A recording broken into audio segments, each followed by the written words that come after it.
बैठिए बैठिए, आप लोग बैठ जाइए।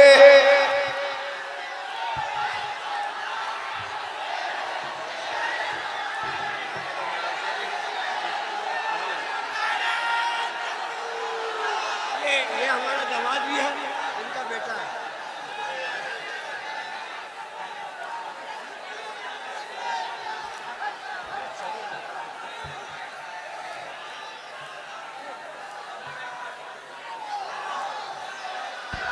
अरे भाई वक्त कम है, इसे नारे में जाया ना करें, वक्त कम है।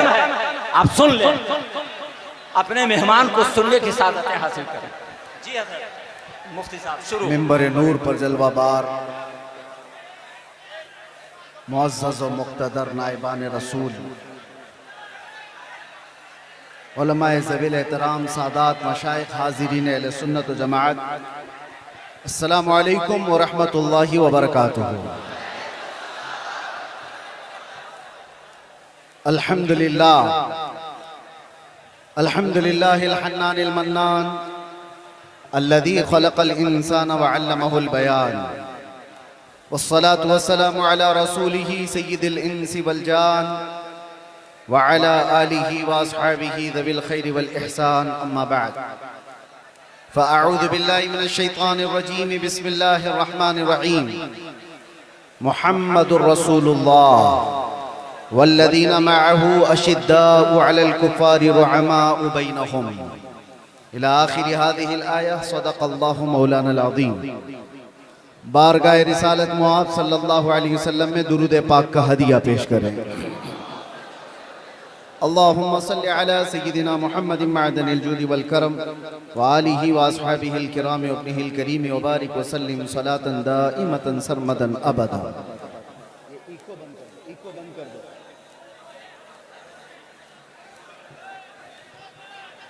बहरे दीदार मुश्ताक है हर नज़र, दोनों आलम के सरकार आ जाइए। चांदनी रात है और पिछला पहर, दोनों आलम के सरकार आ जाइए। सिदरतुल मुंतहा अर्श व बाग़े इरम, हर जगह पड़ चुके हैं निशाने कदम। अब तो एक बार अपने गुलामों के घर, दोनों आलम के सरकार आ जाइए। हेलो, सुना है आप हर आशिक के घर आप लोग जरा हैंगर से नीचे उतर जाइए। हम माफी चाहेंगे हजरत, थोड़ा लोहा का पंडाल है, तार अगर किसी को भी कुछ हुआ तो उसका जिम्मेवार हम लोग नहीं होंगे। आप लोग लोहा का फ्रेम से नीचे उतर जाए, बड़ी मेहरबानी होगी। कहीं से भी कोई तार अगर ग्राउंड किया तो पूरा लोहा का पंडाल है, इसमें पूरा करंट आ जाएगा। आप लोग से बार बार रिक्वेस्ट कर रहे हैं, गुजारिश कर रहे हैं। ठीक है, इंशाअल्लाह अज़ीज़ कुछ नहीं होगा। करंट तो वैसे ही मुसलमानों में पहले से मौजूद है, करंट को फिर क्या करंट लगे। आपका जज्बा बरकरार रहे, तवज्जो चाहता हूं। और ये जो जोश और ये जो जज्बा है किसी के ऐलान से ख़त्म होने वाला भी नहीं। हमें पता है, हर दिन हम देखते आ रहे हैं, इसलिए कि दीवानगी और वो भी हुजूर पाक सल्लल्लाहु अलैहि वसल्लम के नाम पर हो। पूरी दुनिया अपनी ताकत जमा करके भी उस दीवानगी को रोक न सकी। 14 सदियां गुजर गई हैं, इस तूफान का रास्ता कोई रोक ना सका। इसी को इकबाल ने बहुत पहले ही कहा था, थमता न था किसी से सैले रवा हमारा, कुछ बात तो है कि मिटती नहीं हस्ती हमारी। सदियों रहा है दुश्मन दौरे ज़मा हमारा। मेरे अजीज़ों, आज हम उर्से कायदे अहले सुन्नत में हाजिर हैं। आप हजरात जिस अंदाज से भी सुनना चाहें मैं सुनाता हूँ, खड़े होकर के, बैठ करके, सो करके, जिस तरह से भी है, और ख़ामोशी से या चीखते चिल्लाते, आपकी अपनी मर्ज़ी के मुताबिक। अब यहाँ पर किसी को क्या कहें कि बैठ जाओ, जगह हो तो बैठे, कहीं जगह है ही नहीं तो क्या बैठा है। इसलिए जो जहाँ खड़े हैं वहीं खड़े रहें। हाँ, इतना मैं कह सकता हूँ कि कुर्सी वाले कुर्सी छोड़ दें तो अच्छा होता है। हम भी बहरहाल एक बार दुरूद पाक पढ़ लें। अल्लाहुम्मा सल्लि अला सय्यिदिना मुहम्मद मअदनिल जूदी वल करम व आलिहि व अस्हाबिल किराम व इब्निहिल करीम व बारिक वसल्लम। मैं बयान के लिए आ रहा था, उससे कबल ही मुझे बैठ जाइए।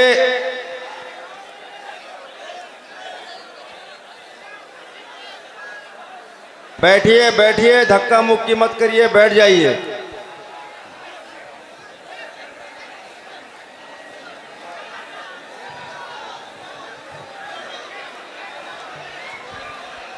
अरे भाई आप बैठिए तो, अरे अपने मेहमान की कद्र कीजिए, बैठ जाइए। आप मेहमान आपसे मुखातिब, बैठ जाइए, बैठिए, जल्दी कीजिए, 1 सेकंड में बैठ जाइए, जल्दी कीजिए।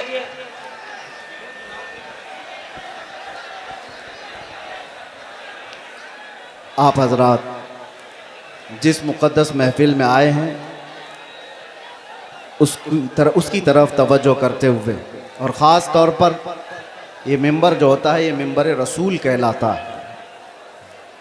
मैं तमामी नौजवानों से कहता हूँ कि अदब अगर बरकरार नहीं है तो फिर इस तरह के जलसे में हाजिर होने का मतलब भी नहीं निकलता, वाह, कोई फ़ायदा नहीं होता। यही वजह है, मुझे अभी आने से पहले ही हमारे असीर मुफ्ती आज़म हिंद सईद नूरी साहब क़िबला ने कहा था थोड़ा ठंडी तकरीर कीजिए। अब आप मुझे बताएं, ऐसे माहौल में कौन ठंडी तकरीर करता है? वाह वाह वाह वाह। और इसी वजह से हम जलसों में जाना कम भी कर चुके हैं कि ये मजमा संभलने को संभलता नहीं और वक्त ज़ाया होता चला जाता है। बहरहाल आज जिस कायदे अहले सुन्नत के उर्स में हम हाजिर हैं, मैं थोड़ा ही वक्त लूँगा। एक ही बात मैं कहूँगा, पिछले 3 दिन से आपने उनकी सीरत पर बहुत कुछ सुना होगा। उलमा, खुतबा, शोरा, यहाँ पर बहुत सारी चीज़ें आपको सुना कर जा चुके हैं, लेकिन मैं अपनी ज़िंदगी में आज महसूस करता हूँ, पल पल घड़ी घड़ी अगर किसी की याद आती है मुश्किलात में, तो वह अरशदुल कादरी जैसे कायद की याद आती है। आज उम्मत को जिस कायद की ज़रूरत है वो अरशदुल कादरी जैसा कायद था, जो उलमा को मुत्तहिद करे, मरबूत करे, सियासत में हमारी क़ियादत को एक नाम तक पहुँचाए, हमारे मिली मसाइल को कमरे के अंदर बैठ कर के हल कर सके, वो एक दूसरे पर तीखे निशाने करने वालों पर जा कर के सुलह मुसालहत की बात कर सके। वो कायद आज हमें नज़र नहीं आता जो कायदे अहले सुन्नत के अंदर खूबियाँ थीं। हैरत होती है कि इतने तबलीगी दौर, इतने तबलीगी सफ़र करते हुए वो किताबें किस वक्त लिखते थे। उनके कलम में अल्लाह ने ऐसी बरकत रखी थी। एक बात मैं आपको बताता हूँ, अल्लाह ताला जिससे दीन की खिदमत लेता है उसकी ज़िंदगी के वक्त में अल्लाह बरकत देता है। वो थोड़े से वक्त में बहुत कुछ काम करके जाता है। आम लोगों से ये मुमकिन नहीं होता। अल्लामा अरशदुल कादरी अलैहि रहमत व रिज़वान ने जो एक क़ियादत का अच्छा चेहरा पेश किया, काश आज उम्मत को फिर से एक वैसा कायद मिल जाएगा। अहले सुन्नत व जमाअत के दरमियान एक ऐसा ऊंचा चेहरा जिसके जलजला और ज़ेरो ज़बर से पूरी दुनिया आज तक कांपती है, जिसका जवाब नहीं दिया जा सका है। आप जमशेदपुर वाले, जो नई नस्ल है, जो नए नौजवान हैं, यंगस्टर्स, जिन्होंने उस कायदे अहले सुन्नत को देखा नहीं है, आप आज की दुनिया में जी रहे हैं। तुम्हारी ये खुशबख्ती और सआदत की बात है कि पूरी दुनिया में जिसने अहले सुन्नत व जमात का दर्द लेकर के तबलीगी सफर किए वो तुम्हारी जमीन पर आराम कर रहा है, वो इसी जमशेदपुर में आराम कर रहा है। आप क्या समझते हैं मोहल्ले में बैठ करके 4 लोगों की इस्लाह कर लेना ये क़ियादत नहीं है। मैं जा करके देख करके आ रहा हूँ, मिस्र में, तुर्की में, वहां तक भी ये पहुंचे हुए हैं अपने अहले सुन्नत का दर्द लेकर के। हद तो ये हुई कि जब मैं आपकी तारीख में ये पढ़ा, 1982 में आप तेहरान भी चले गए, ईरान, इनकलाब ईरान के बाद जो ईरान के हालात सख्त हो गए थे। क्यों गए मियाँ? आप सुन्नी आलिम हैं, शियों के मुल्क में क्यों गए? इसलिए नहीं गए थे कि शियों से लिफाफे लेकर आए और अपना महल बनाए, बल्कि इसलिए गए थे कि तेहरान में 5 लाख सुन्नी मुसलमान जीते थे। उनके मुस्तकबिल की फिक्र करके हिंदुस्तान से वो ईरान पहुंचे थे। ईरान के सुन्नियों को एक मस्जिद बनाने की इजाजत नहीं दी जा रही थी, तो दर्द ईरान के सुन्नियों को नहीं, हिंदुस्तान में बैठे अरशदुल कादरी के दिल धड़क रहे थे। उम्मत का दर्द हो तो क़ियादत आती है। और एक बात, मैंने आप ही के अशार से अपनी गुफ्तगू का आगाज किया।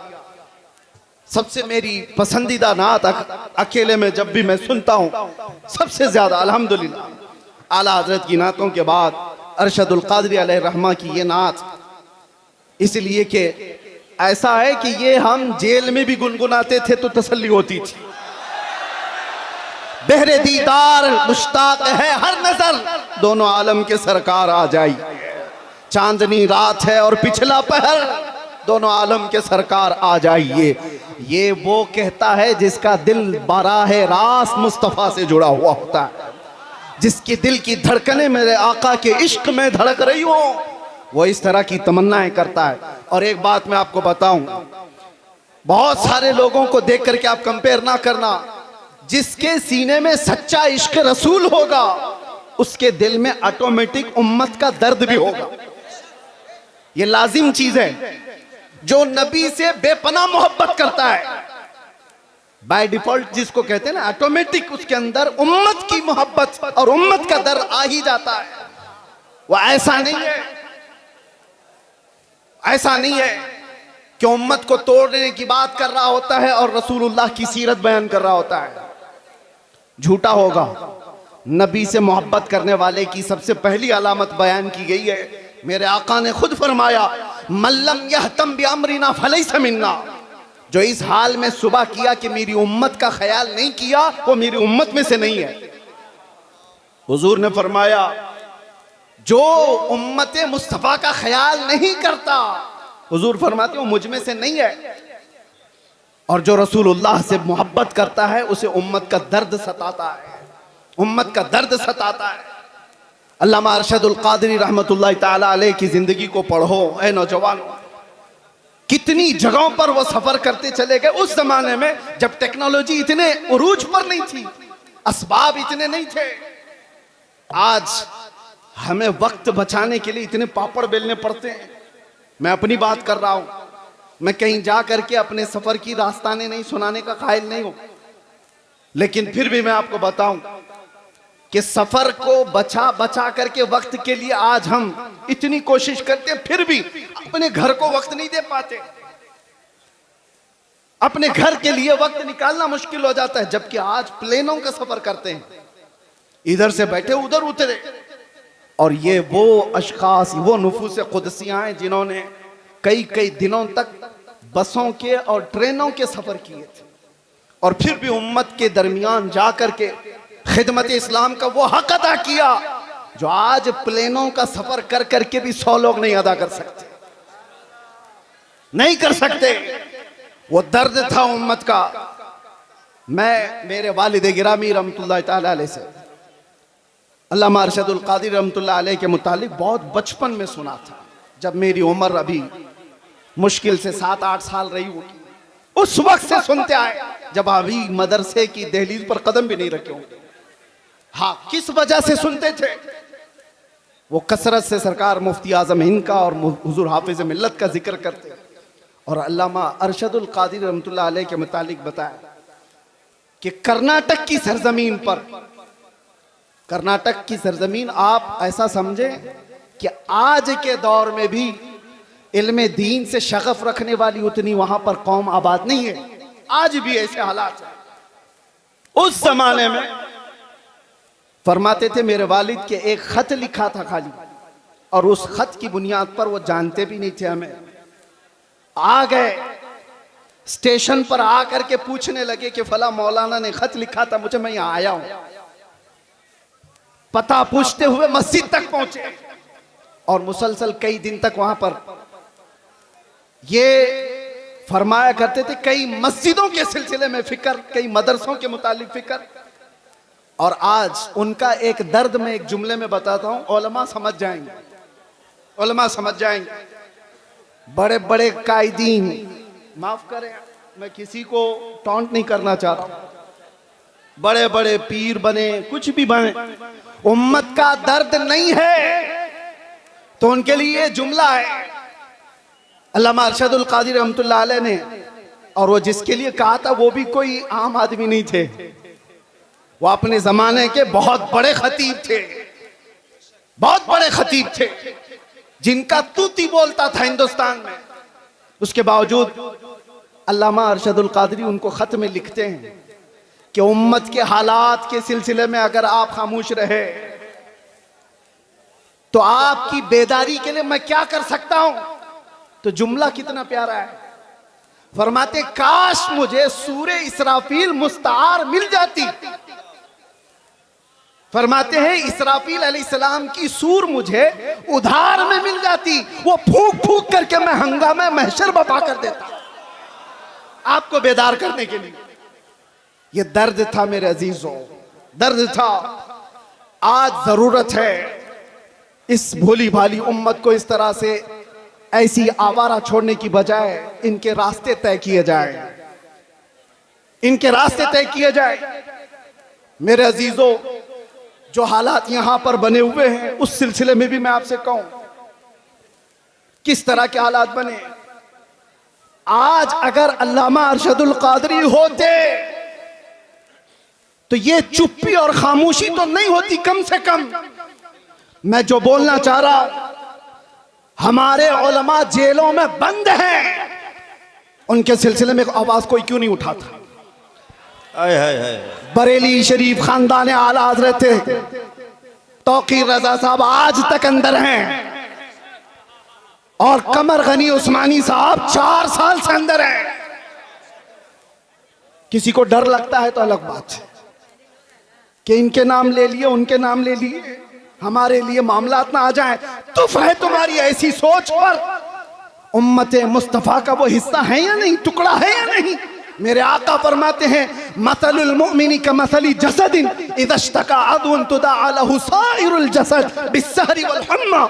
मोमिन की मिसाल ऐसी है कि जैसे एक जिस्म के कई आज़ा, एक जिस्म के कई आज़ा, अगर बुखार आए तो हाथ में भी तकलीफ होगी, पैर में भी तकलीफ होगी, सर में भी दर्द होगा। मोमिन की मिसाल ऐसी है कि एक मोमिन को दर्द होगा तो सारे मोमिनों को दर्द होना चाहिए, बेशक सारे मोमिनों को दर्द होना चाहिए। मदरसे वाले, तंजीमों वाले, खानकाहों वाले ये सोच के बैठे हो कि अभी हमारी खानकाह पे थोड़ी ना कोई मसला आया है, वो जाता है तो जाए। अगर तुम्हारी ऐसी सोच है तो इंतजार करो, कल आपकी बारी है, कल आपकी बारी है। कितना बचना चाहोगे? जो सेक्युलर बन बन करके अपने आप को छुपाते थे, आज उनकी हालत ऐसी है, आज हालत ऐसी है, धोबी का कुत्ता, ना घर का ना घाट का। ना वो इनके हो पाए ना सुन्नियों के हो पाए। इसीलिए मुसलमानों, आज जो जरूरत है तुम्हारे अंदर, बाकी मैं किसी और को बेदार करने नहीं आया, बड़े बड़े लोग मौजूद हैं, बड़े बड़े लोग हैं। नौजवान जो मुझे सुनते हैं उनसे अब एक ही बात कहता हूं, अब शायद तुम ढूंढते रह जाओ, दूसरा अरशदुल कादरी मिलेगा नहीं। वाह वाह, जो तुम्हारी क़ियादत करे। अरे हमें नहीं मिलता, तुम्हें क्या मिलेगा? सुभान अल्लाह। दर्द है, इसलिए बोल रहा हूं, दर्द है कि इन मामलात में, उम्मत के मामलात में, जो अपने घर से निकल करके हर जगह जाता था, वो कौन है आज? कौन है? मदारिस इस्लामिया पर कुछ आंच आए तो कोई बात करने वाला? सुभान अल्लाह। पिछले 1 साल से ज्यादा हो गया होगा, अल जामिअतुल अशरफिया मुबारकपुर जो अजहर हिंद कहलाता है, किस तरह की मुसीबतों से गुजर रहा है सारे उलमा को पता है, सारे उलमा जानते हैं। जामिया अशरफिया मुबारकपुर जिसने हिंदुस्तान को बड़े बड़े कायदीन दिए, अल्लामा अरशदुल कादरी भी उसी के खोशाचीन है। आज अशरफिया के ऊपर क्या हालात हैं आपको पता नहीं है? उलमा तो जानते होंगे, हुकूमत की कैसी सख्तियां हैं, बिना तनख्वाह लिए हुए वो कई महीनों से वहां खिदमत कर रहे हैं, उनकी तनख्वाहें बंद कर दी गई, रोक दी गई। हमारे इन हालात पर अगर क़ियादत नहीं होती तो फिर किन हालात पर क़ियादत होगी? किन हालात पर क़ियादत होगी? मिंबरों पर एक दूसरे के अमामे खींचने पर। तवज्जो चाहता हूं, रईसुल कलम हमेशा ये चीज पसंद फरमाते थे कि उम्मत का दर्द रखने वाला कोई आलिम किसी खित्ते का हो, वो मेरे घर के बच्चों से ज्यादा अजीज है। उनका ये दर्द जो मैंने महसूस किया। आज अपनों के लिए अलग मसाइल, गैरों के लिए अलग मसाइल, ये नहीं था उनके घर। मैंने आयत इसीलिए पढ़ी, ज़रक़ानी साहब अभी जो कह रहे थे कि अल्लामा अरशदुल क़ादिरी रहमतुल्लाह तआला अलैह की सीरत पर उनका ये जुमला सोने के हरफों से लिखने के काबिल है। अपनों से गैरों से मुकाबला हो तो डट जाइए, अपनों से मुकाबला हो तो हार जाइए। यह जुमला आसान नहीं है, प्रैक्टिकल बहुत मुश्किल है। और यही कुरान का मफहूम है, अशिद्दाउ अलल कुफ्फारि रुहमाउ बैनहुम। सहाबा की यही सिफत थी, वो सख्त थे तो गैरों के लिए और आपस में नरम दिल थे। ऐसे नरम दिल, ऐसे रहम दिल थे। सख्ती उन लोगों पर करनी चाहिए थी जो मेरे नबी की शान में भौंकते हैं, ना ये कि मुसलमानों के लिए। जब से ये चीजें हमारे अंदर बदल गई तो हमारे हालात भी ऐसे तितर बितर हो गए। आज देखो, कोई भी आकर के, एक छोटा सा लीडर भी मुसलमानों की छोटी सी टुकड़ी को काट के लेके चला जाता है। हर जगह यही हालात है, हर जगह यही हालात है। मुझे किस मसले पर बात करूं ये समझ में नहीं आता। मुसलमानों के जो मामलात हैं, नशा इतना ज्यादा आम है कि इनके नशाखोरी पर बात करें, जिना बढ़ता जा रहा है इस पर बात करें, औरतों की बेहयाई उरूज पर आ गई इस पर बात करें, एजुकेशन में इतने पीछे हो गए इस पर बात करें। समझ में नहीं आता, हजार मसाइल हैं हमारे, किन मसाइल पर बात करें। आखिर में जाकर के हमारा जो दर्द है वो इस नुक्ते पर पहुंचता है। इनको एक एक मसले का इलाज करते रहोगे, जिंदगी तमाम हो जाएगी, बीमारियां बढ़ती चली जाएंगी। बीमारियां बहुत हैं लेकिन इलाज एक ही है। उम्मत मुस्तफा का इलाज एक ही है, वो इलाज का नाम है कि मोहम्मद से वफा तूने तो हम तेरे हैं। वो एक ही इलाज। आज उम्मत को उन कदमों से जोड़ने की जरूरत है। जब जब हलकों की बात होती है, जब जब अपने अपने खास जमात की बात होती है तो उम्मत बार बार झगड़े करती है। जमात से मुराद मैं अहले सुन्नत की बात नहीं कर रहा हूं, सिर्फ पीरों के अपने हलकों की बात। ये पीर का मुरीद उससे नहीं मिल सकता, वो पीर का मुरीद इससे नहीं मिल सकता, इनसे सलाम उसका नहीं, उसका सलाम इससे नहीं। इस मिंबर पर आज देखें आप उलमा इकराम, मेरा हुस्न ज़न ये कहता है, ज़रक़ानी साहब इसकी तायद करें, अरशदुल क़ादिरी रहमतुल्लाह अलैह के उर्स में यहां किसी एक पीर का मुरीद आलिम नहीं बैठा है, सिर्फ अरशदुल क़ादिरी रहमतुल्लाह अलैह के मुरीदी नहीं है, सारे सिलसिले के जमा हुए।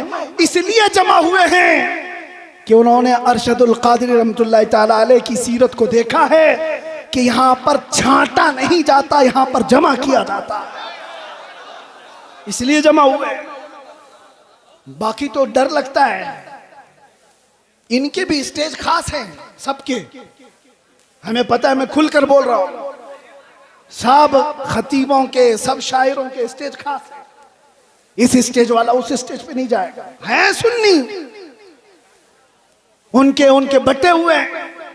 लेकिन मेरे अजीजों, अल्लामा अरशदुल क़ादिरी रहमतुल्लाह तआला अलैह के जमाने में भी और उनकी हयात के बाद भी आज ये मिंबर गोना गो खुसूसियात के साथ जो जमा है, काश उम्मत के तमाम सुन्नी उलमा का इत्तिहाद और क़ियादत जिंदा हो जाए। मेरा विजदान कहता है पूरा हिंदुस्तान तो छोड़ो, जमशेदपुर के सुन्नी इकट्ठा हो जाए, हिंदुस्तान को हिलाने के लिए काफी हो जाए।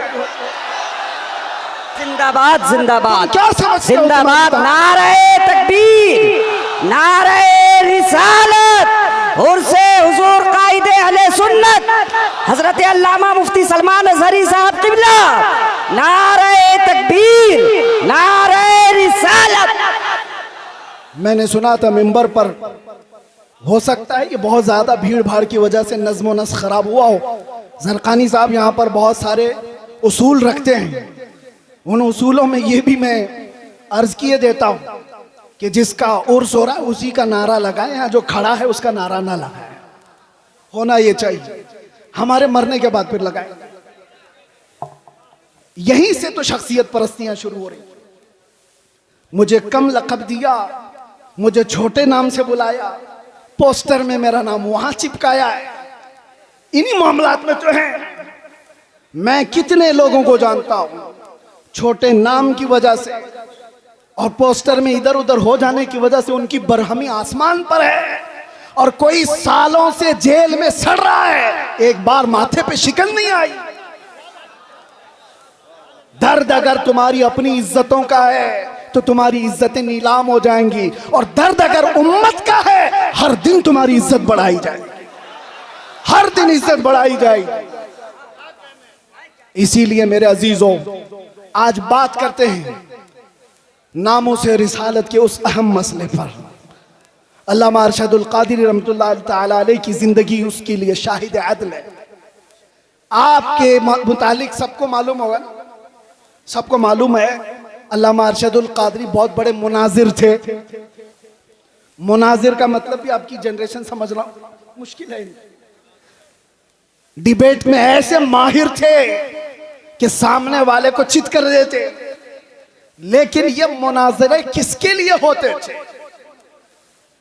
घूम फिर करके आप हिस्ट्री निकालेंगे, अल्लामा अरशदुल क़ादिरी के सारे मुनाजरे इस बात पर थे कि कहीं से अगर थोड़ी सी बदबू भी आई कि मेरे नबी की शान में गुस्ताखी हो रही है, अज़मत रिसालत पर पहरा देना है, नामों से रिसालत की हिफाजत है। मुनाजरे इसलिए नहीं होते कि चमक जाएं, मुनाजरे इसलिए नहीं होते कि अपने नाम रोशन कर लें, मुनाजरे अज़मत रिसालत के दिफा के लिए हुआ करते थे, और वह हक अदा किया है अल्लामा अरशदुल क़ादिरी रहमतुल्लाह अलैह। हक है। मैं जामिया अशरफिया मुबारकपुर में जब पढ़ने के ज़माने में था, मैंने सुना था अपने एक उस्ताद से कि हुजूर हाफिज़ मिल्लत के साथ अल्लामा सफ़र पर थे, अल्लामा अरशदुल क़ादिरी। एक छोटी सी किताब हुजूर हाफिज़ मिल्लत लेकर चल रहे थे और लखनऊ का शायद सफ़र था, और रास्ते में अल्लामा अरशदुल क़ादिरी रहमतुल्लाह अलैह उसको पढ़ते रहे, उसके बाद रखे। बाद में पहुंचने के बाद जिस साहब के घर पर मेहमान थे, हुजूर हाफिज़ मिल्लत भी वहां गए। पूछा कि मौलाना अरशदुल क़ादिरी किताब कहाँ है, वो जो साथ लेकर चले थे?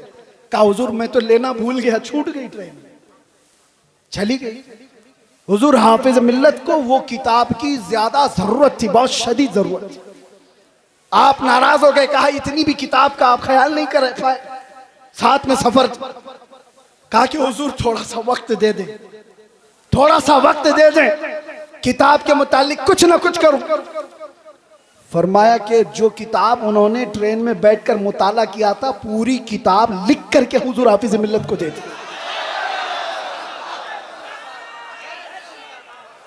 हो सकता है कुछ जुमले इधर उधर, माशाअल्लाह। कहा गजब की जहानत। अब यहां रुक करके भी मैं एक बात बताता हूं, कचरे लोगों के दिमाग इतने नहीं चलते। इश्क रसूल हो तो जहानत आसमान पर होती। आला हजरत की जहानत को कोई पहुंच पाएगा? आला हजरत का दिमाग जो चलता था, 100 साल पहले लिखी हुई किताबें आज के लोग ऐनक लगा लगा कर नहीं पढ़ पाते। आला हजरत की जहानत किस बुनियाद पर थी? आला हजरत का भी दिमाग जो अर्शे औला तक पहुंचा था, वो इश्क रसूल की बुनियाद। जहां इश्क रसूल होगा वहां जहानत भी होगी, और जहां इश्क रसूल निकल जाता है तो फिर उसकी जहानत भी गटर में चली जाती है। वो कब क्या करता है पता नहीं चलता। अल्लामा अरशदुल कादिर रहमतुल्लाह ताला अलैह को अल्लाह ताला ने गजब की जहानत दी थी, हाफिजा मजबूत था। और जितने मुहद्दिसीन की आप तारीख पढ़ेंगे उनका हाफिजा अगर मजबूत था तो इश्क रसूल की बुनियाद, इश्क रसूल की बुनियाद। इसलिए ऐ नौजवानों, आज कुछ हासिल करना है तो कुछ मुसीबतें तो हैं हमारे पास। मिसाल के तौर पर मैं बताऊं, कुछ भी कहने जाएं तो नौजवान कहते हैं हमसे हमारे उलमा सपोर्ट नहीं करते, हमारे उलमा सपोर्ट नहीं करते, हमारे अंदर जोश है, जज्बा है, उलमा चुप बिठा देते हैं। हम पढ़ना चाहते हैं, कारी साहब हमारा साथ नहीं देते, बहुत सारे मसाइल।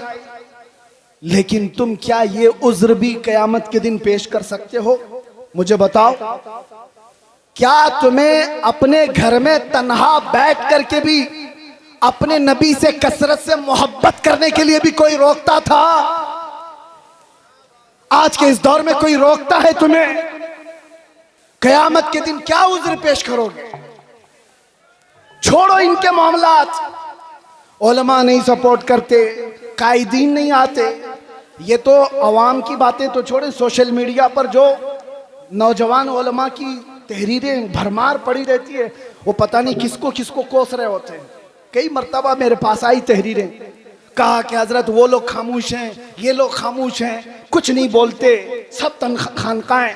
मैं उनसे यही कहता हूं, उनकी तरफ देखने की ड्यूटी आपको लगाई किसने?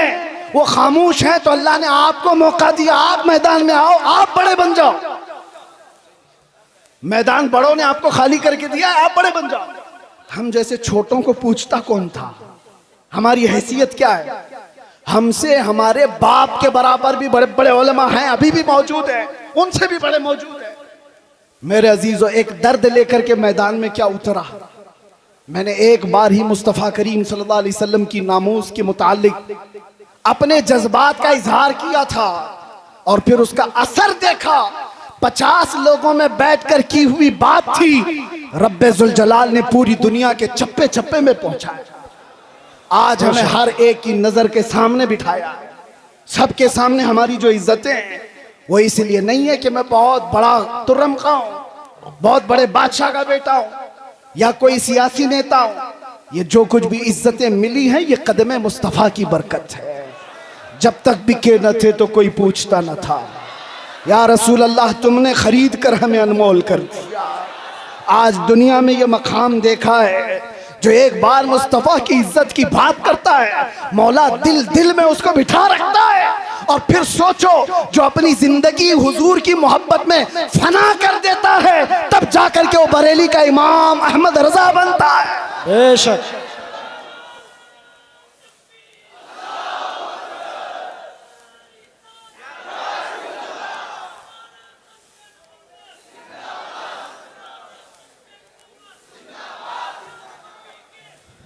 मैं दो चंद बातें बस आपकी सीरत से अख्ज़ करके, वैसे जो सुनाना था घर वाले ज्यादा बेहतर जानते हैं घर की बात। अल्लामा के साहबजादे यहाँ पर मौजूद हैं, उन्होंने सारी चीजें देखी। एक बात आपको मैं बताऊं, सच्चा आलिम वो है जो सहाबा की सीरत पर चले, उनके तमाम नुकूश पाक को अपनी जिंदगी के मिसाले राह बनाए। हुजूर सैयदना अबू बकर सिद्दीक रज़ियल्लाहु ताला अन्हु का हाल ये था, सुनेंगे आप थोड़ी देर। आप जब खलीफा बने, दिन रात काम इतने थे और घर में जो तनख्वाह आती थी बैतुल माल से आपके घर में तनख्वाह आ रही थी। ये पहली मर्तबा सारे सहाबा ने बैठ करके फैसला किया कि खलीफतुल मुस्लिमीन को कुछ तनख्वाह मुकर्रर कर दी जाए ताकि वो खिलाफत के कामों को खुशी से अंजाम दे सके। तनख्वाह आती थी। एक दिन ऐसा हुआ कि उनकी बीवी ने कहा, सिद्दीक अकबर की बीवी कहती है, कभी तो कुछ तर ग़िज़ा खा लीजिए, कभी कुछ तर ग़िज़ा खा लीजिए, खजूर खा लें, कभी शहद खा लें। हजरत अबू बकर सिद्दीक फरमाते हैं, मेरी बेगम इतने पैसे हैं कहाँ मेरे पास कि मैं शहद खरीदूं, मैं घी खरीद करके लाऊं। ये वक्त के खलीफतुल मुस्लिमीन सैयदना अबू बकर सिद्दीक की बात कर रहा हूं। बीवी ने कहा, आप मत घबराएं, मैंने जमा करके रखे हैं, मेरे पास है, मैं ला करके देती हूं। हजरत अबू बकर सिद्दीक ने कहा लाओ। आपकी अहलिया ने एक पोटली में कुछ पैसे रखे हुए थे, ला करके दे दिया। हजरत अबू बकर सिद्दीक ने गिना, वो कुछ सिक्के थे। पूछा ये तेरे पास कहां से आए? बीवी ने मुस्कुरा कर कहा वो छोड़िए, जो तनख्वाह आती है ना आपकी बैतुल माल से, मैं घर का राशन ला करके थोड़ा थोड़ा अलग निकाल करके रख दिया करती थी, थोड़ा थोड़ा जमा करके। औरतों की आदत है बचा के रखने की। तो हजरत अबू बकर सिद्दीक की बीवी कहती है मैं थोड़ा थोड़ा बचा कर रखती थी, वो आज इतनी हो गई है, इससे आप जाइए शहद खरीद लीजिए, घी खरीद लाइए। हजरत अबू बकर सिद्दीक कहते हैं बहुत अच्छा, ला। ले करके जाते हैं, बैतुल माल में पूरा माल जमा कर दिया और फिर सहाबा को बुला करके कहा आज के बाद से मेरी इतनी तनख्वाह कम कर दी जाए, इसलिए कि ये माल मेरे घर में ज्यादा आ रहा है, इतना माल मेरे घर में ज्यादा आ रहा है। सैयदना अबू बकर सिद्दीक रज़ियल्लाहु ताला अन्हु ने जब ये फरमाया, सहाबा अश कर रह गए, इतना माल तो कोई भी छुपा के रख सकता था। ये वाकया बयान करने के बाद अब मैं आपसे कहता हूं, इसका अक्स मैंने जिंदगी में पाया है, एक कायदे अहले सुन्नत अरशदुल कादरी की जिंदगी। मेरे अजीजों, उनके बड़े साहबजादे यहां बैठे हुए गुलाम रब्बानी साहब फरमाते हैं अल्लामा के घर में पोते की विलादत हुई थी, शायद यही पोते होंगे, कहां है? पोते की विलादत हुई थी और इनकी वालिदा छठी मनाना चाह रही थी। छठी होती है, मदरसे से मुत्तसिल मकान है, तो छठी जब हो रही है, औरतें कुछ खाना पकाना कर रही होंगी, तो देग की जरूरत थी पानी जमा करने के लिए।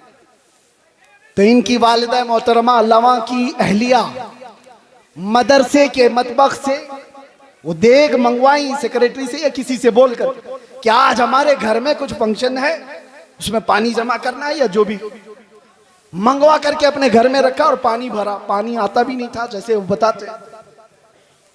अचानक दोपहर को या जिस वक्त आमद हुई अल्लामा अरशदुल कादरी की घर में, उन्होंने देखा पहली नजर में, अपनी अहलिया से पूछा ये कहां से आया पानी, और ये देग तो मदरसे की लगती है।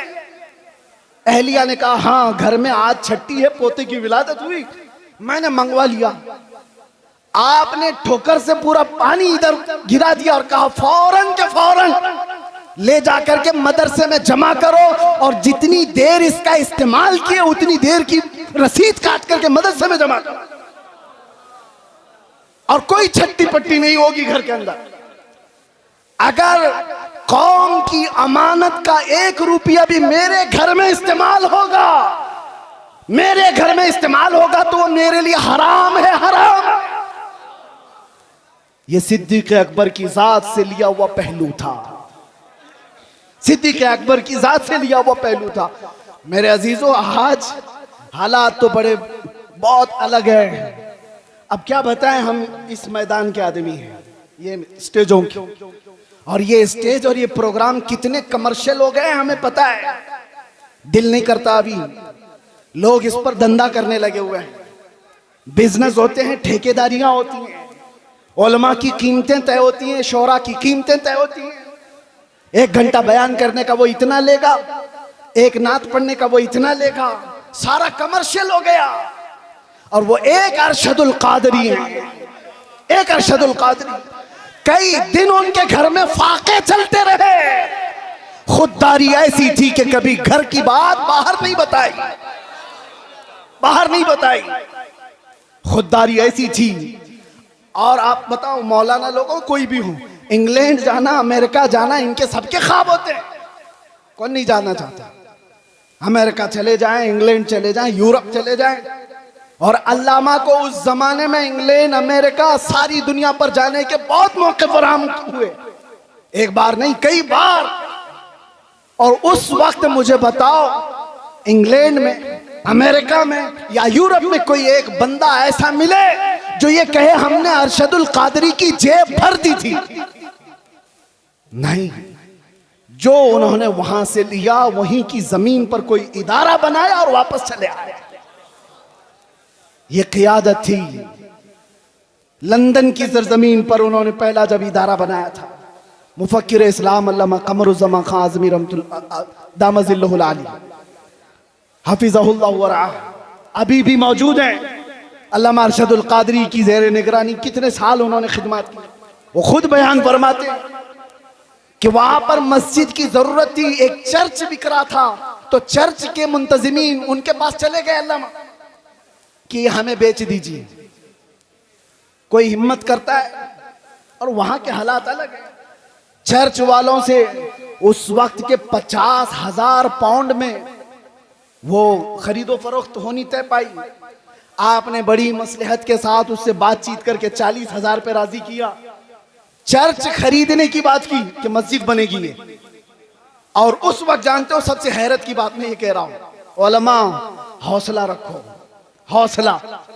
अल्लामा उनके आसपास वो नई जगह है, उनके लिए नया इलाका है, लोगों को मुंतखब किया और कहा ये खरीदना है। और जो टोकन देना होता है शुरू में, आप क्या कहते हैं उसको, एडवांस देने के लिए उस वक्त अल्लामा साहब के पास जो पैसे थे वो सिर्फ 500 पाउंड थे और 40,000 पाउंड की खरीदारी करके आए। किसके भरोसे? उस अरशदुल क़ादरी का तवक्कुल भी वैसा ही था जैसा गरीब नवाज हिंदुस्तान आते वक्त तवक्कुल लेकर के आए। कदम रखना हमारा काम है, मैदान बनाना मेरे मौला की शान है। कदम रखा और आज एक नहीं, दो नहीं, दसियों मसाजिद और इदारे इंग्लैंड की सरजमीन पर कायम है। वर्ल्ड इस्लामिक मिशन जो अल्लामा अरशदुल क़ादरी की बनाई हुई तंजीम थी, जो पूरी दुनिया में, अरे हम अजहर में तक देखा, हमने देखा जामे अजहर तक वो चले गए। सद्दाम यूनिवर्सिटी जब बन रही थी उसमें भी आपका बड़ा किरदार है। बगदाद गए, तेहरान गए, कितने ममालिक के सफर किए। और जब उनको अपने भोले भाले जवानों का दर्द सताता था कि ये तबलीगी जमात के चक्कर में पड़ जाएंगे, तो दावत इस्लामी का क़याम भी आपकी ईमा पर हुआ था। अल्लामा अरशदुल क़ादरी रहमतुल्लाह तआला अलैह का। और एक बात ये भी मैं बताता हूँ, वो तहरीक खूब फल रही है, फूल रही है, और फले फूले, लेकिन किसी तंजीम और तहरीक के फलने फूलने में उसके बानी के इखलास की बहुत ज्यादा जरूरत होती है।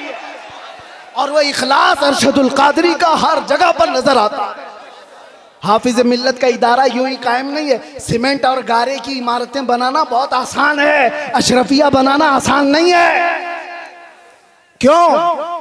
सिर्फ इमारतें बनाने का नाम आप मत समझ लें, इदारे हैं। उसकी एक मिसाल मैं आपको बताऊं, काबा कितना है, कितने बाय कितना है, आप जाके नाप के देख लो। आज हिंदुस्तान में हो, कोई भी हो, एक छोटा सा मिडिल क्लास का आदमी भी अपने खर्चे से, जितने में उसका घर नहीं बनता उससे कम खर्चे में काबा बना सकता है। 4 कोने बनाने हैं, ना कोई डिजाइन करना है, ना खिड़कियां, ना अंदर डेकोरेशन, बन तो जाएगा। इतने सदियों से कोई काबा क्यों नहीं बनाता? क्यों नहीं बनाता? आप समझो काबा सिर्फ ये 4 दीवारी और 4 कोने का नाम नहीं है। तुम बना तो लोगे, करोड़ों दिलों को खींचने की कशिश कहां से लाओ? ये कहां से आती है? ये इमारतों के बनाने में नहीं आती, वो मुखलिसीन की बरकत हुआ करती है। जामिया अशरफिया मुबारकपुर आज भी फल फूल रहा है, और एक दो नहीं, हजारों उलमा वहां से निकले। उसकी हर ईंट में पसीना नहीं, हाफिज मिल्लत का खुलूस लगा हुआ है। इसी तरह जिन तहरीकों पर अल्लामा अरशदुल क़ादरी रहमतुल्लाह तआला अलैह की दुआएं रही, वो फल रही है, फूल रही है। इखलास जिसके अंदर लगा रहेगा उसमें बरकत भी ज्यादा रहेगी, तादेर व कायम रहेगा। ये चंद बातें थी। अब एक और बात उलमा के सिलसिले में, अल्लामा रहमतुल्लाह तआला अलैह उनके इस्लाह का तरीका देखा। उनको भी अपने जमाने में कुछ लोगों से शिकायतें थी, तो उन्होंने स्टेज पर आकर के गाली गलौज करके इस्लाह नहीं की। उनको भी बहुत सारे लोगों से कई मसले हुए, लेकिन उनके खुतूत गवाह हैं कि उन्होंने दूसरे उलमा की इस्लाह कैसे की। उनके लिखे हुए खत आज भी गवाह हैं। जब उनको किसी की इस्लाह करनी होती तो क्या लबो लहजा इस्तेमाल करते थे। ये उम्मत का दर्द रखने वाला कह सकता है, उम्मत का दर्द रखने वाला। एक वाकया इस पर शाहिद अदल है। बकी बिन मुखल्लद एक बड़े मुहद्दिस हैं, अंदलुस के रहने वाले। इन्होंने तकरीबन 1300 सहाबा की हदीसें किताब में जमा की थी। मुस्नद बकी बिन मुखल्लद वो ज़ाया हो गई। बकी बिन मुखल्लद का मैं एक बार आपको तज़किरा सुना देता हूं ताकि अब ये उलमा के लिए मसला है। इस जिम्मेदार स्टेज से मुझे एक पैगाम देना था। बकी बिन मुखल्लद को एक शौक था जिंदगी में, वो इमाम अहमद बिन हम्बल से मुलाकात का, उनसे हदीस सुनने का। तो अंदलुस से, स्पेन से चल करके निकले, पैदल चलते थे आप सफर में। तकरीबन 1.5 साल के बाद आप बगदाद पहुंचे थे। 1.5 साल सफर करके आए। कितने हजार किलोमीटर का सफर है अंदलुस से बगदाद। बगदाद आने के बाद पता चला कि इमाम अहमद बिन हम्बल को हुकूमत की पाबंदियां हैं, पुलिस का घेरा है, उनको बयान करने पर पाबंदी है। कभी ये वाकया पढ़ते हैं तो हमें पूरे हालात नजर आने लगते हैं। पाबंदी लगाई गई इमाम अहमद बिन हम्बल पर। बहुत बड़े मुहद्दिस इमाम अहमद बिन हम्बल कौन है? जिनको 5 लाख हदीसें रसूलुल्लाह की याद थी, वो इमाम अहमद बिन हम्बल की बात कर रहा हूं। हुकूमत सख्त थी, आप पर पाबंदी थी, लेकिन बकी बिन मुखल्लद जिस वक्त आए बगदाद में, वो पूछते रहे इमाम अहमद बिन हम्बल कहाँ रहते हैं। सब लोग डरने लग गए, उनका नाम लेने से ही डरने लगे। अरे किसका नाम ले लिया? हमारे ऊपर 19 केस लगाए हुए हैं, हमारा नाम कोई ले ले तो सामने वाला भी सोचता अरे इनका नाम क्यों ले लिया। एक तजुर्बे की बात बता रहा हूं, जिसके ऊपर हुकूमत की सख्तियां होती हैं वैसी ही कौम उसको दूर करने लगती है। उसके साथ ना बैठो, मेरे ऊपर भी केस हो जाएगा। बकी बिन मुखल्लद पूछते रहे, कोई बता नहीं रहा था। कुछ लोगों ने कहा, उन्होंने पूछा क्या कोई और मुहद्दिस हैं यहाँ पर जो हदीसें सुनाते हैं? कहा हाँ है ना। कहा कौन है? यहया बिन मुईन, वो भी पाए के मुहद्दिस थे। कहा बकी बिन मुखल्लद मैं जाता हूं, उनसे हदीस सुनता हूं। वो एक मस्जिद में बैठे हदीसें सुना रहे थे। कौन? यहया बिन मुईन। और जब हदीसें बयान करने के बाद उन्होंने सवालात पूछने के लिए मौका दिया तो बकी बिन मुखल्लद ये खुद आगे बढ़ते हैं, कान में जाके पूछते हैं, तवज्जो, अब जो मेरे बयान करने का मकसद है। कान में जाकर यहया बिन मुईन से पूछते हैं, क्या आप इमाम अहमद बिन हम्बल को जानते हैं? क्योंकि सब लोग डर रहे थे उनका नाम लेते ही। हुकूमत की सख्ती है, पाबंदी है। अहमद बिन हम्बल के घर के अतराफ पहरा लगा हुआ है, कोई नाम भी नहीं लेता था। तो बकी बिन मुखल्लद ने कान में जाकर पूछा यहया बिन मुईन से, क्या अहमद बिन हम्बल को आप जानते हैं यहाँ इलाके में? आप जलाल में आ गए। वो ऐसा जलाल नहीं कि मेरे बराबर के आदमी के बारे में मुझसे क्यों पूछा, नहीं। कहा इधर आओ, कहां से आए हो? कहा अंदलुस से चल के आया हूं। कहा जो बात तुम पूछ रहे हो वो कान में पूछने की नहीं, मजमे आम में पूछो।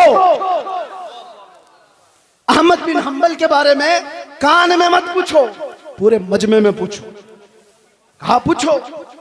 उन्होंने बुलंद आवाज से पूछा, इमाम अहमद बिन हम्बल के बारे में जानते हैं? यहया बिन मुईन ने कहा बरजस्ता, हाँ मैं जानता हूं। इस वक्त वो रूए जमीन के सबसे अफजल तरीन आलिम है और मुझे उनकी फजीलत बयान करने में कोई दिक्कत नहीं है। ये कौन फरमाते? यहया बिन मुईन।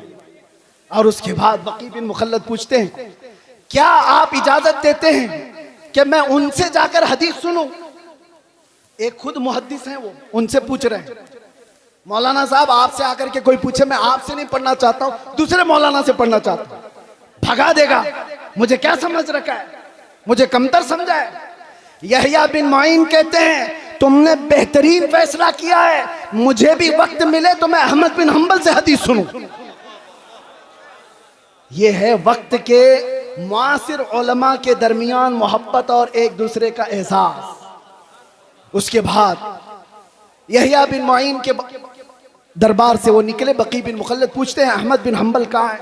कहा उनके घर पर पुलिस का पहरा है। कैसे जाएंगे? दिखाए रास्ता।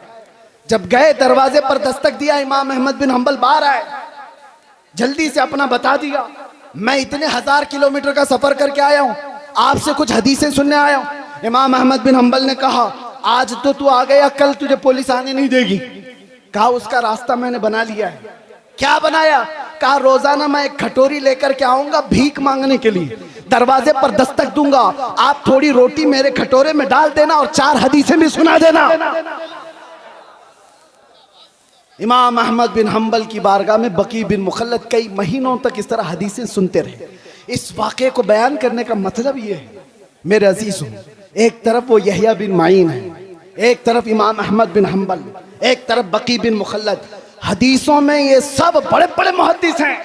कोई किसी के अंदर ये एहसास नहीं है कि मैं इससे छोटा हो जाऊंगा, उससे बड़ा हो जाऊंगा। बकी बिन मुखल्लद चल करके हदीस सीखने आ रहे हैं। यहया बिन मुईन खुद बता रहे हैं कि जाओ इमाम अहमद बिन हम्बल के पास। ये शान हमने देखी है सरकार मुफ्ती आजम हिंद में भी, ये शान हमने देखी है हुजूर हाफिज मिल्लत में भी, ये शान हमने देखी है अल्लामा अरशदुल कादरी की हयात। आज अगर नफसानियत से बाहर निकल आए तो आप में से कोई पीर साहब अगर ये कह दें तो बड़ी बात है आज के ज़माने में कि जाए हमसे अफजल पीर हुआ है उनसे बैत कर लो, बहुत मुश्किल है। बहरहाल ये सब मसाइल छोड़ दें। नौजवानों, तुम्हारे लिए सिर्फ एक बात है, आज जिस तरह ये खाली खाली नज़र आ रहे हैं, उलमा के अपने मसाइल हैं, माशी मसाइल, हुकूमत की सख्तियाँ, और हम तो ठहरे ऐसी पागल कि आज पकड़े फिर कल पकड़े, पता नहीं क्या क्या हालात हों। लेकिन इन हालात में अल्लाह ताला तुम्हें तन्हा कभी नहीं छोड़ेगा। ये उम्मत मुस्तफ़ा को सुबह क़यामत तक रहना है, सुबह क़यामत तक ये आबाद रहेगी। टेंशन इस्लाम के ख़त्म होने का नहीं है। आपको डर ये नहीं पालना है कि कुरान ख़त्म हो जाएगा, इस्लाम ख़त्म हो जाएगा, कभी नहीं ख़त्म होगा। टेंशन इसका लेना है कि तुम्हारे अपने ईमान का क्या होगा। इस्लाम का कुछ नहीं होगा, कुरान का कुछ नहीं होगा, अल्लाह उनका मुहाफिज है। तुम्हारे अपने ईमान का क्या होगा। ये बहते हुए सैलाब में चले जाओगे या जोरदार आंधियों में तुम अपना ईमान बेच दोगे।